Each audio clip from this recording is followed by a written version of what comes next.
नमस्कार, मैं हूं Deepali. Money matters for women में आपका स्वागत है। यानी एक ऐसा शो जो हमने खास महिलाओं के लिए डिजाइन किया है। आप हाउसवाइफ हैं या वर्किंग वुमेन हैं, सभी के लिए हम इस शो में इन्वेस्टमेंट के टिप्स देते हैं ताकि आप इन्वेस्ट करें और आपको अच्छा रिटर्न मिले। और इस शो में आपके सभी क्वेरीज को आंसर करने के लिए हमारे साथ मौजूद हैं PPFAS के VP Jayant Rai. Jayant ji, welcome to Zee business. और सवाल जवाब के सिलसिले को शुरू करने से पहले आपको इस शो में पार्टिसिपेट करने का तरीका बता देते हैं। अगर आपके पास इन्वेस्टमेंट से जुड़ा कोई भी क्वेरी है तो आप हमें मैसेज कर सकती हैं। अपने मोबाइल के मैसेज बॉक्स में जाकर शी लिखिए, अपना सवाल लिखिए और सेंड कर दीजिए 57575 पर, या फिर आप हमें ईमेल भी कर सकती हैं she@znetwork.com पर। और अब सवाल जवाब के सिलसिले को आगे बढ़ाते हैं। अर्चना मेरठ से हमारे साथ बनी हुई है। अर्चना, बहुत बहुत स्वागत है आपका जी बिजनेस में। पूछिए अपना सवाल। हेलो, मैंने 10 म्यूचुअल फंड्स में अपना 5000 पर मंथ के हिसाब से सिप के जरिए कराए, इन्वेस्ट कराए। तो मैं ये पूछना चाहती हूँ कि क्या मेरा ये पोर्टफोलियो ठीक है? जयंत जी, काफी सारे म्यूचुअल फंड्स में इन्होंने इन्वेस्टमेंट की हुई है और आपकी राय जानना चाहती हैं कि इनका पोर्टफोलियो कैसा है।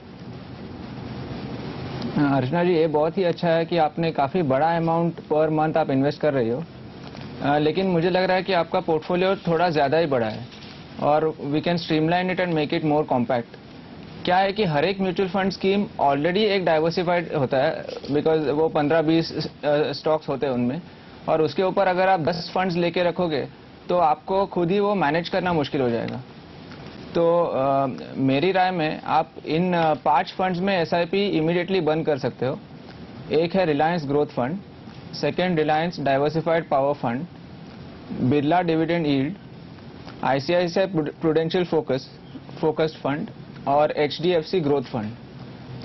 अगर ये 5 में आप SIP इमीडिएटली बंद करोगे तो आपके पास 25,000 रुपये फ्री अप हो जाएंगे, और ये 25,000 आपके बाकी 5 फंड्स में आप SIP अमाउंट डबल कर सकते हो। So from 5,000 to 10,000 per month in the following schemes.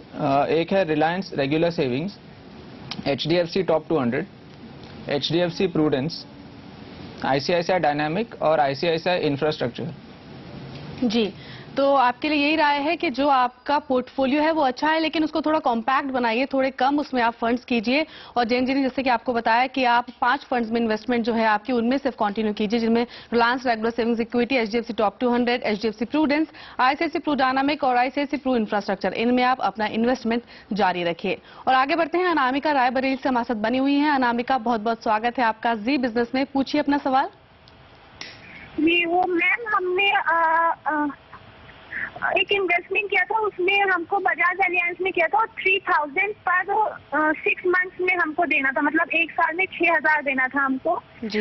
और 3 साल तक हमने जमा किया तो 18,000 वहाँ जमा हो गया। लेकिन अब जो उसकी वैल्यू वो 18,000 से कम है, और जो स्कीम थी उसका नेम था new family gain scheme, Bajaj Alliance की। जी, तो जी। हम ये चाहते कि वो जो अमाउंट है वो हम उसको रिफंड करा लें, जितना भी है। कोई उम्मीद है उसके बनने की या नहीं है, या उसको कंटिन्यू कर सकते हैं, मतलब कैसा क्या है उसमें? जयंत जी, बजाज एलियांस की न्यू फैमिली गेन पॉलिसी में इन्होंने इन्वेस्टमेंट की है, पिछले 3 साल से ये कर रही हैं। ये एक विड्रॉन पॉलिसी है। अब ये जानना चाहती हैं कि आगे इस पॉलिसी में फर्दर इन्वेस्टमेंट करना चाहिए या नहीं, क्या राय देंगे आप? नहीं, ये न्यू फैमिली गेन पॉलिसी जो है उसको हम एक टाइप 2 यूलिप बुलाते हैं। टाइप 2 में उनको क्या होगा कि इसमें 2 पार्ट्स है, एक है सम एश्योर्ड अमाउंट और दूसरा है फंड वैल्यू। तो जब भी ये मैच्योर होगा 10-15 साल के बाद, तो उनको ये दोनों अमाउंट्स मिलेंगे। प्लस तो वो टाइप 1 से अच्छा है। टाइप 1 में उनको सिर्फ सम एश्योर्ड या फंड वैल्यू है, दोनों में से जो हायर अमाउंट है वो मिलेगा। तो इसमें दोनों उनको मिलेंगे। प्लस उन्होंने जैसे कहा कि 3 साल तक उन्होंने ऑलरेडी प्रीमियम भरा है और काफी एक्सपेंसेस कटने के बाद उनको अभी लॉस हो रहा है, तो it does not make sense to withdraw right now. And the third thing is that उनका जो टोटल अमाउंट है वो बहुत ही छोटा है। 6,000 per year is not a very big amount. तो मेरी राय में वो ये कंटिन्यू करके हर साल ये 6,000 भर के जब भी पॉलिसी मैच्योर होगा तभी तक ये कंटिन्यू कर सकती है। जी अनामिका जी, यानी किसी भी पॉलिसी में एक लंबी अवधि के लिए अगर आप इन्वेस्टेड रहती हैं तो ही आपको अच्छे रिटर्न मिलेंगे। अगर आप 3 साल बाद आप उस इन्वेस्टमेंट से बाहर निकलती हैं तो कई सारी डिडक्शंस होती हैं, आपको ज्यादा अच्छा रिटर्न नहीं मिलता। तो आपके लिए यही राय है कि आप इसमें लंबी अवधि के लिए बनी रहिए, इसमें अपना इन्वेस्टमेंट आप कंटिन्यू करिए। और गीता सिंह हमारे साथ बनी हुई हैं। गीता, बहुत बहुत स्वागत है आपका जी बिजनेस में। अपना सवाल पूछिए। जी ऐसा है ना कि हमारे हस्बैंड मतलब बिरला में काम करते हैं। जी वो 10,000 उनकी सैलरी है। जी 2 लड़कियां 1 लड़के हैं। जी हम सोचते हैं कि जैसे 4,000 रुपया अगर मतलब म्यूचुअल फंड में कैसे लगाए, मतलब कि जी। मतलब इनके पढ़ाई के लिए हमें जी आगे मतलब मिल जाए, कितना मिलेगा, कैसे मिलेगा। जी जैन जी, आपने इनका सवाल सुना। अपने 3 बच्चों के लिए इन्वेस्टमेंट करना चाहती हैं, करीब 4,000 रुपए हर महीने ये करना चाहती हैं। क्या किन म्यूचुअल फंड्स में ये इन्वेस्ट कर सकती हैं? क्या सलाह है आपकी? गीता जी, ये एक बहुत ही अच्छी बात है कि 10,000 पर मंथ के सैलरी में आप 4,000 सेव कर रहे हो, तो ये 40% का जो सेविंग रेशो है, बहुत लोगों का इससे हाफ भी नहीं होता है। तो ये आप बहुत ही अच्छा एक स्टार्ट कर रहे हो। और आप बोल रहे हो कि आपके 3 बच्चों की उम्र है वो सब 7 साल से कम है, तो मेरे अनुमान में आपको ये जो म्यूचुअल फंड्स में आप इन्वेस्ट कर रहे हो वो लगभग 15-16 साल के बाद आपको शायद ज़रूरत पड़ेगी। तो मुझे लगता है कि यूजुअली मैं बोलता हूँ कि बिगिनर्स को बैलेंस फंड्स के थ्रू शुरू करना चाहिए, लेकिन क्योंकि आपका लक्ष्य काफ़ी लंबा है, मुझे लग रहा है आप डायरेक्टली डाइवर्सिफाइड इक्विटी फंड्स में इन्वेस्ट कर सकते हो। और ये 4,000 जो है, अगर आप 2 अलग अलग फंड्स में 2,000 ईच का मंथली SIP करें तो बेहतर होगा। मेरी राय यह है कि आप DSP टॉप 100 जो एक लार्ज कैप फंड है उसमें 2,000 और एक IDFC प्रीमियर इक्विटी जो एक मिड कैप फंड है उसमें 2,000 पर मंथ इन्वेस्ट करते रहो। और ये इन्वेस्टमेंट पे अगर आपको अराउंड 12% पर ईयर के हिसाब से रिटर्न मिले तो आपको 15 साल के बाद अराउंड 20 लाख आप जमा कर सकते हो। जी यानी गीता जी, आपके लिए 2 फंड्स जैन जी ने बताए हैं, DSPBR टॉप 100 और IDFC प्रीमियर इक्विटी। अगर आप इनमें 2-2 हजार भर में इन्वेस्ट करती हैं तो करीब 15 साल बाद अगर एक एवरेज निकाले 12% सालाना रिटर्न पर आपको करीब 20 लाख रुपए मिल सकते हैं। और अभी मनी मैटर्स और विमेन में रुकेंगे एक ब्रेक के लिए, लेकिन ब्रेक में जाने से पहले आपको इस शो में पार्टिसिपेट करने का तरीका बता देते हैं। अगर आपके पास निवेश से जुड़ा कोई भी सवाल है तो आप हमें मैसेज कर सकती हैं। मैसेज कर सकते हैं अपने मोबाइल के मैसेज बॉक्स में जाकर शी लिखिए, अपना सवाल लिखिए और सेंड कर दीजिए 57575 पर, या फिर आप हमें ईमेल भी कर सकती हैं she@znetwork.com पर। और अभी रुकेंगे एक छोटे से ब्रेक के लिए।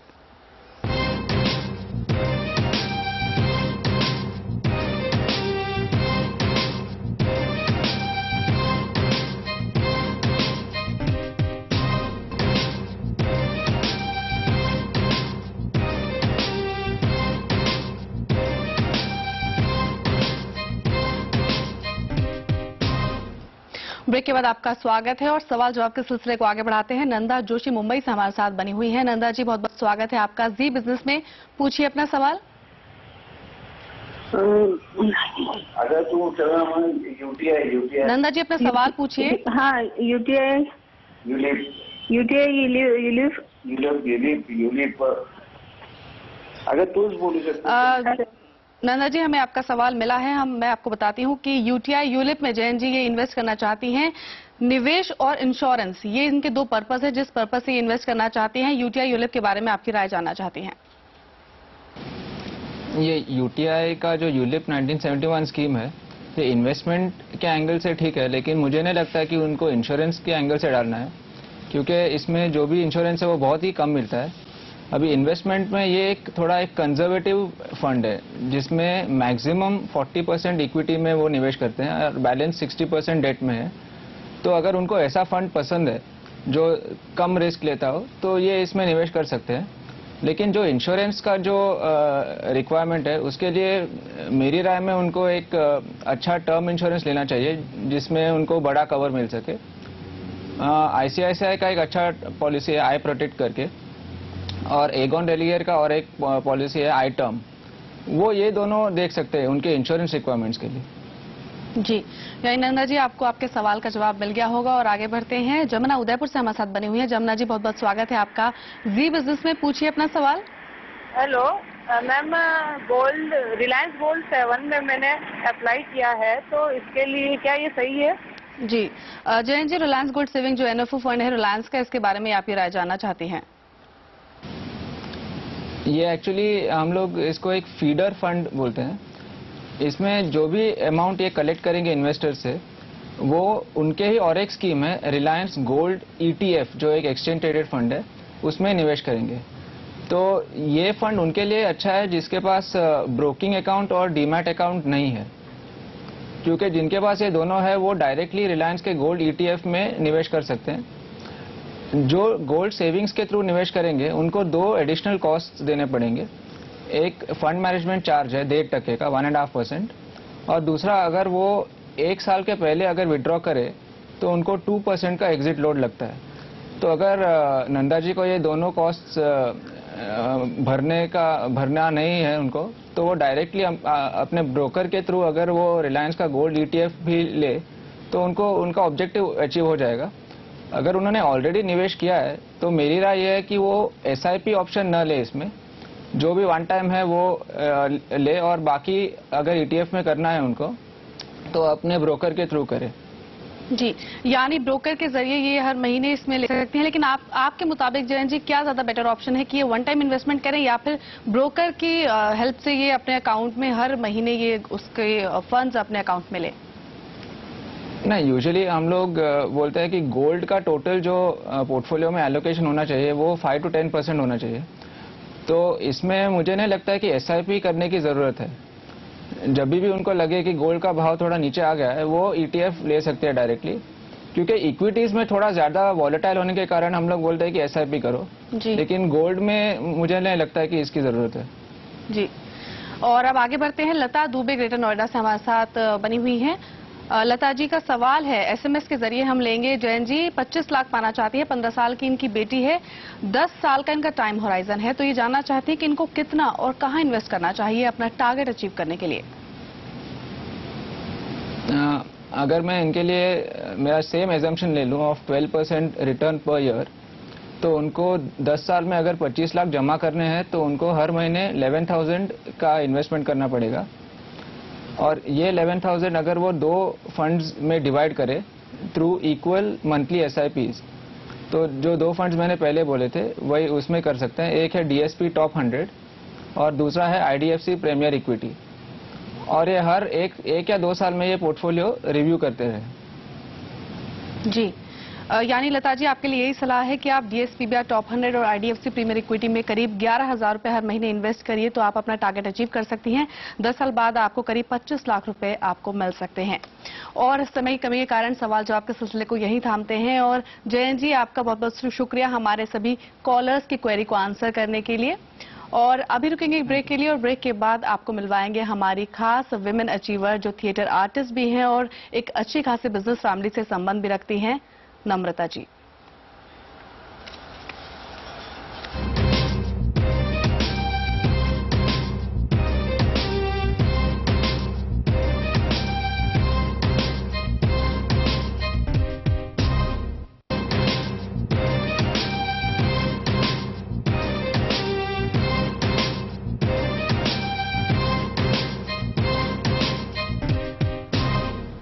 ब्रेक के बाद एक बार फिर आपका स्वागत है। और अब वक्त हो चला है हमारी खास अचीवर से आपको मिलवाने का। और आज की हमारी विमेन अचीवर है थिएटर आर्टिस्ट नम्रता गोयल। कहने को तो बिजनेस इनके खून में है, लेकिन इनके दिलो दिमाग में थिएटर का खुमार भरा हुआ है। हाल ही में शुरू हुए इनके इस सफर पर आइए एक नजर डालते हैं। चांदी की चम्मच में जन्मी नम्रता गोयल को कॉर्पोरेट वर्ल्ड की चकाचौंध से दूर सादगी के साथ रहना ज्यादा पसंद है। जेट एयरवेज के मालिक नरेश गोयल की बेटी होने के बावजूद नम्रता को फैमिली केयर बिग बिजनेस ने कभी आकर्षित नहीं किया। शायद इसीलिए पापा नरेश गोयल की कोशिशों के बावजूद भी नम्रता को बिजनेस की नहीं बल्कि थिएटर की भाषा समझ में आती है। और हो भी क्यों ना, थिएटर से इनका नाता सालों पुराना जो है। 4 साल की उम्र में पहली बार कथक परफॉर्मेंस करने स्टेज पर उतरी नम्रता को क्या पता था कि स्टेज ही उनका जीवन बन जाएगा। स्कूल कॉलेज से स्टेज शो कर रही नम्रता आज थिएटर डायरेक्टर और थिएटर आर्टिस्ट बन गई हैं। यूनिवर्सिटी ऑफ लंदन से पढ़ लिखकर मुंबई लौटी 21 साल की नम्रता ने 6 सीजन्स और लव प्ले के साथ बतौर थिएटर डायरेक्टर और एक्टर शुरुआत की। इस काम में इनकी मदद की अभिनेत्री शबाना आजमी ने। हाल ही में ब्लैक कॉमेडी नाम का प्ले भी डायरेक्ट किया है। इस प्ले को अपार सफलता मिल रही है। इनकी भविष्य में थिएटर के साथ साथ फिल्म मेकिंग की भी योजना है। थिएटर के अलावा नम्रता अपनी गॉड मदर शबाना आजमी के साथ मिलकर उनके NGO मिज़बान वेलफेयर सोसाइटी के लिए भी काम करती हैं। नम्रता मानती हैं कि डायरेक्शन और प्ले राइटिंग उनका ज्यादातर समय ले लेता है, लेकिन उसके बावजूद ये पापा के बिजनेस में भी हाथ बटा रही हैं। नम्रता को फिल्में देखना, म्यूजिक सुनना, पियानो बजाना और खास तौर पर एनजीओ के लिए काम करना बेहद पसंद है। और नम्रता इस वक्त हमारे साथ बनी हुई हैं। बहुत बहुत स्वागत है नम्रता आपका। आप बिजनेस परिवार से ताल्लुक रखती हैं, तो क्या कभी पापा ने जेट एयरवेज ज्वाइन करने के लिए आप पर जोर नहीं दिया? जी, पापा तो कहते हैं कि आप बिजनेस में काम करिए, लेकिन उन्होंने मुझे कभी फोर्स नहीं किया है। वो चाहते हैं कि मैं जो भी करूं उसमें मैं कामयाब रहूं और मैं बहुत सिंसेरिटी और ऑनेस्टी से वो काम करूं, ना कि क्योंकि मैंने ये इनहेरिट किया है या क्योंकि ये मेरे खून में दौड़ रहा है कि मैं एक एविएशन के बिजनेस में पैदा हुई हूं तो मुझे एविएशन में ही जाना पड़ेगा। ऐसा कुछ नहीं है। मेरे दोनों पेरेंट्स मेरे लिए बहुत बहुत सपोर्टिव है और जो मैं और मेरा भाई आखिर में करना चाहते हैं वो हमें करने देंगे। जी, थिएटर आर्टिस्ट होने के नाते आपका नाता स्टेज से है, ये आपकी जिंदगी में काफी अहम है, लेकिन क्या बचपन से ही आपको स्टेज परफॉर्मेंस करना बेहद पसंद था? जी, मुझे बचपन से ही मन था। मतलब जब मैं कुछ 4 या 5 साल की थी तो मेरा पहला एलिक्यूशन कंपटीशन में मैंने पार्टिसिपेट किया और मुझे बिल्कुल याद है कि जब मैं परफॉर्मेंस करती थी तो मैं घर आके रोती थी, बहुत रोती थी। तो मम्मी मुझे कहती थी कि क्या तुम नहीं जीते आज तो क्या फर्क पड़ता है, नेक्स्ट टाइम जीत लो और मेहनत करो। तो मैं कहती थी मम्मी को नहीं मैं सेकंड आई हूँ। मम्मी ने कहा कि एटलीस्ट आप फर्स्ट सेकंड थर्ड में तो आए हो तो what's the problem. And I to cry and say no no no no but I want to come first. And so I think since I was 4 or 5 I was interested in elocution. My god mother, like you mentioned, Shabana Azmi, would select poems for me. वो किसी ना किसी के बारे में poems ढूंढती थी और मुझे पोएम देती थी और मैं उसे सीखकर फिर स्टेज पे जाकर उससे जीत लेती थी। तो it was always in me from a very young age. तो नम्रता, जैसे कि आपने कहा कि शबाना आजमी आपकी गॉड मदर हैं, उनको आप गॉड मदर मानती हैं, शबाना जी के साथ अपने इस एसोसिएशन के बारे में अगर आप कुछ बताएं तो? जी, वो तो मैं उनको गॉड मदर मानती हूँ और गॉड मदर से थोड़ा ज्यादा, क्योंकि she is like I call her मम टू। मैं उनको M2 बुलाती हूँ, जो बहुत कम लोगों को पता है और इसलिए मतलब this you will know that's the kind of relationship I have with her. Basically I am born in front of her. मेरी मम्मी और वो बहुत अच्छे दोस्त है और मैं उनके सामने पैदा हुई और मुझे लगता है कि मेरा काफी उनको I grown up watching her very closely. उनका जो मैनरिज्म है, उनका बोलने का ढंग, वो कौन से मूवमेंट्स में वो पार्टिसिपेट करती है, विमेन्स राइट्स में, चाइल्ड एजुकेशन के लिए, वो सब में कहीं ना कहीं जी जो मेरे में आया वो उनसे इन्फ्लुएंस हो चुका है। जी नम्रता, क्या भविष्य में हम आपको जेट एयरवेज की कमान संभालते देख सकते हैं? क्या कहेंगे आप? In what capacity will I contribute to Jet Airways? I don't know. I'm more of a creative person and my brother Nivan is more of an enterprising entrepreneur kind of person. And I think that I will be his backbone and support him like I'm doing right now. I'm using art as a form of change within my organization. You know, I've got Jet Airways employees performing a play so that it breaks the barriers of management, creates a familial bond and brings people together. And I think if you see Jet Airways has a lot of scope for creative expression. You know, in fact, what my father does is all creative thinking. He plans the vision. My mother, Anita Goel, implements that vision. And that's the kind of relationship I want to share with my brother. And I think both of us together need to take this airline forward in whatever capacity we can. नम्रता जी, आपका sign of message लेना चाहेंगे। महिलाओं के लिए, लड़कियों के लिए, females के लिए क्या कहना चाहेंगे आप? I want people to understand that. I want people to realize that it is important to treat their girl child and their boy child as equals so that we can work together. And I'd just like to end this bit by saying, प्यार का जश्न नई तरह मनाना होगा, प्यार का जश्न नई तरह मनाना होगा, गम किसी दिल में सही गम को मिटाना होगा। जी बिल्कुल नम्रता जी, आपने बिल्कुल सही कहा कि औरतों को और पुरुषों को एक दर्जा दुनिया को देना चाहिए। बहुत बहुत शुक्रिया आपका हमारे शो में शामिल होने के लिए, हमसे बातचीत करने के लिए। बहुत बहुत शुक्रिया आपका जी बिजनेस में शामिल होने के लिए। और मनी मैटर्स फॉर वुमेन में इतना ही। आप देखते रहिए जी बिजनेस, आपका फायदा। नमस्कार।